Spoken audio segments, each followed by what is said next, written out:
उन दिनों हैदराबाद के निजाम ने अपनी हिंदू प्रजा के लिए बड़ी ही तकलीफदायक स्थितियां खड़ी कर दी थी। वह बड़ा ही कठोर था और अपनी हिंदू प्रजा पर बड़े भारी अत्याचार करता था। हिंदू लोगों का जीवन बड़ा कठिन हो गया था। उन्हें अपने मंदिरों में पूजा पाठ करने का हक भी नहीं था। यहाँ तक कि मंदिरों में घंटियां बजाना, रामायण महाभारत की कथाएं कहने सुनने पर भी रोक लगा दी गई थी। तब आर्य समाज ने हैदराबाद के निजाम के खिलाफ आवाज उठाई। यह 1938 में दिसंबर में आर्य समाज ने सोलापुर में सारे देश के आर्य समाजियों का एक विशाल सम्मेलन रखा। इस सम्मेलन के अध्यक्ष बापूजी अणे थे और इसके संयोजक थे महात्मा नारायण स्वामी सरस्वती जी। इस सम्मेलन में हैदराबाद के नवाब के खिलाफ आवाज बुलंद की जानी थी और उसके अत्याचारों से कैसे बचा जाए। जब इस महान उद्देश्य के बारे में सावरकर जी को पता चला तो वह तुरंत सोलापुर पहुंच गए और वहां पहुंचकर उन्होंने इस सम्मेलन में बड़ा ही ओजस्वी भाषण दिया और वहां बैठे आर्य समाज के नेताओं को यह आश्वासन दिया कि वे अपने आप को अकेला ना समझें। जब ये महासम्मेलन सोलापुर में संपन्न किया गया तो वहां पर एक प्रस्ताव पास किया गया जिसमें निजाम से अपने अत्याचारों पर रोक लगाने के लिए कहा गया था। इसके बाद सावरकर जी ने एक पत्र निजाम के प्रधानमंत्री को भेजा जिसमें लिखा था कि हिंदू महासभा के आंदोलन का उद्देश्य ना तो निजाम के विरुद्ध है, ना निजाम स्टेट और ना ही मुस्लिम समुदाय के विरुद्ध है। हिंदू महासभा अगर विरोधी है तो वह स्टेट में हो रहे सिर्फ अन्याय के विरोधी है। उन्होंने ये भी लिखा कि हिंदुओं को भी मुसलमानों की तरह समान रूप से अपने अधिकारों का उपयोग करने की स्वतंत्रता प्राप्त हो, जैसे भाषण देने की स्वतंत्रता, पूजा करने की स्वतंत्रता, सरकारी नौकरियों में नियुक्ति करने की योग्यता पर ध्यान दिया जाए, ना कि धर्म अथवा समुदाय पर। प्रधानमंत्री हैदरी ने इस पत्र का उत्तर सावरकर जी को दिया जिसमें लिखा था, कुछ ही महीनों में जो भी संभव होगा उसका सुधार किया जाएगा।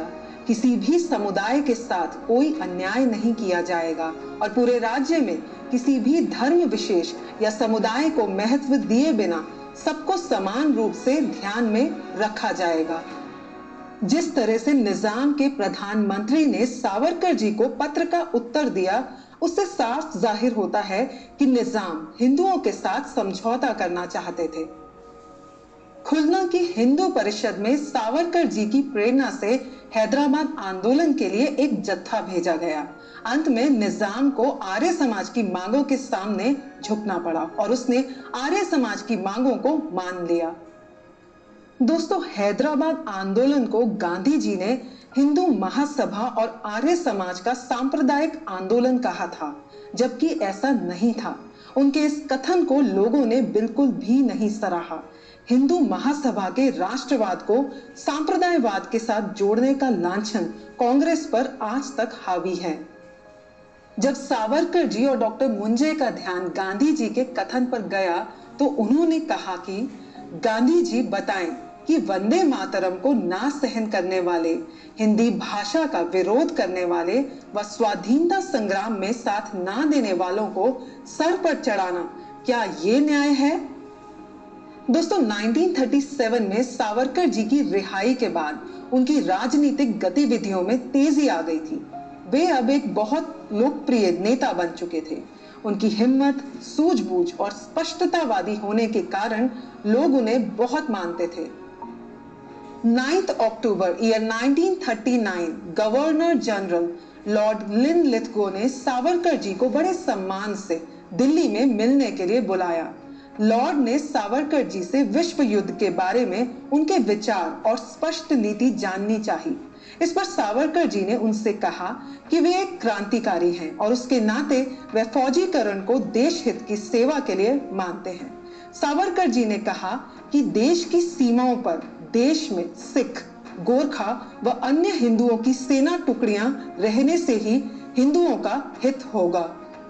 दोस्तों, सावरकर जी का स्पष्टता के साथ बिना संकोच के लॉर्ड लिनलिथगो को उत्तर देना उनको बड़ा प्रभावशाली लगा। सावरकर जी हिंदू महासभा के लिए बहुत अहम थे और राष्ट्रवादी संगठन के लिए ऐसे स्पष्टवादी राजनेता की ही जरूरत थी। यही वजह थी कि ईयर 1939 में जब अखिल भारत हिंदू महासभा का अधिवेशन हुआ तो उसमें सावरकर जी को तीसरी बार भी अध्यक्ष चुन लिया गया। इस अधिवेशन में हिंदू राष्ट्र नेपाल के महाराजा भी थे। सावरकर जी ने महाराजा की प्रशंसा में कहा, नेपाल स्वतंत्र हिंदू राष्ट्र के रूप में हमारा सीमा प्रहरी है। भारत व नेपाल दोनों की संस्कृति हिंदू है, राष्ट्र हिंदू है और दोनों को एक ही माता के दो पुत्रों की भांति रहना चाहिए। उस समय अलग से पाकिस्तान बनाने की बेचैनी भी तेज होने लगी थी, लेकिन कांग्रेस और गांधी जी चुप थे। उनकी चुप्पी से सावरकर जी चिंतित होने लग गए। उन्होंने मद्रास में एक जनसभा को संबोधित करते हुए उसमें सबको बताया कि देश के प्रत्येक हिंदू को पाकिस्तान की मांग का विरोध करना चाहिए। ये जो पाकिस्तान बनाने का षड्यंत्र रचा जा रहा है, उसका हमें डट कर मुकाबला करना चाहिए। ईयर 1939 में द्वितीय विश्व युद्ध शुरू हो चुका था, लेकिन ब्रिटिश सरकार भारत की सुरक्षा को लेकर इतनी चिंतित नहीं थी। उनका मानना था कि अगर हम देश का भला चाहते हैं तो हिंदुओं को सेना में भर्ती होना चाहिए। सावरकर जी ने हिंदू महासभा के नेता डॉक्टर मुंजे के साथ भारत का भ्रमण किया था और हिंदुओं के फौजीकरण की बात लोगों को समझाई। सावरकर जी ने निडरता के साथ हिंदुओं को राष्ट्र की सेवा के लिए सेना में भर्ती होने की पुकार लगाई। इस बात पर लॉर्ड लिनलिथगो ने उन्हें जब दोबारा से मिलने के लिए बुलाया तो सावरकर जी ने उन्हें साफ साफ कह दिया कि आपको ब्रिटिश सत्ता के हित के लिए भारतीय सेना की जरूरत है, लेकिन हम हिंदू व हिंदुस्तान की भलाई के लिए ज्यादा से ज्यादा हिंदुओं को फौज में भर्ती करना चाहते हैं। दोस्तों, ब्रिटिश सरकार उस समय पूर्व में भारतीय सैनिकों को अपनी जरूरत के लिए भर्ती तो कर रही थी, लेकिन मौका देखते ही उन्हें बाहर का रास्ता दिखा देती थी। प्रथम विश्व युद्ध में भी ब्रिटिशर्स ने भारतीय सैनिकों के साथ बड़ी बेइंसाफी की थी। मरने और मारने के लिए तो भारतीय हिंदू सैनिक थे, लेकिन राज भोगने के लिए ब्रिटिश कमीशन प्राप्त अधिकारी थे, और इस बार भी कुछ ऐसा ही हो रहा था। इसीलिए सावरकर जी ने ब्रिटिश वाइसरॉय के सामने अपनी बात साफ साफ रख दी और उनकी बातों को सुनकर वाइसरॉय ने भी उनके द्वारा की गई मांगों को पूरा करने का आश्वासन दिया।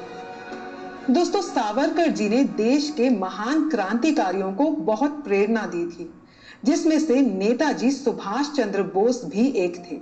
उन दिनों भारत के विभाजन की बातें जोर पकड़ रही थी और सावरकर जी इसके सख्त खिलाफ थे। कैसे किया होगा सावरकर जी ने इस परिस्थिति का सामना? जानने के लिए बने रहिए मेरे साथ आजादी के इस रोमांचक सफर पर।